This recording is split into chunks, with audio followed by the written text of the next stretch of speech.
શ્રી કષ્ટભંજન દેવ સત્ય છે, જે સાળંગપુર ગામ, બોટાદ જિલ્લો, ગુજરાતમાં આ હનુમાનજી મહારાજની મૂર્તિ સ્થાપિત કરી ગોપાળાનંદ સ્વામીએ કષ્ટભંજન દાદાનું મંદિર ત્યાં બનાવેલું છે. અને આ મૂર્તિ જે મોટી મૂર્તિ હનુમાનજી મહારાજની મૂકી તે ગયા હનુમાન જયંતિએ ત્યાં સ્થાપિત કરવામાં આવી છે. કષ્ટભંજન દાદા ખૂબ જ દયાળુ અને ખૂબ જ પ્રેમ ભાવથી લોકોની શ્રદ્ધાઓ પૂરી કરે છે. હનુમાનજી મહારાજ ત્યાં સાક્ષાત સ્વરૂપે હાજર જ છે.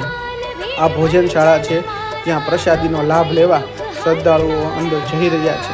ખૂબ જ સરસ અને ખૂબ જ સુંદર મંદિરનું ત્યાં બનાવેલું છે. આ હનુમાનજી મહારાજનું તૈયારી જે જન્મ જયંતિ આવી રહી છે આગામી, તેની પૂર્વ તૈયારી ચાલુ રહી છે. 23 તારીખે હનુમાન જયંતિ નિમિત્તે સૌને હનુમાન જયંતિની હાર્દિક શુભકામનાઓ. જય શ્રી કષ્ટભંજન દેવ, સાળંગપુર વાળા હનુમાનજી મહારાજ સૌના કષ્ટ નિવારણ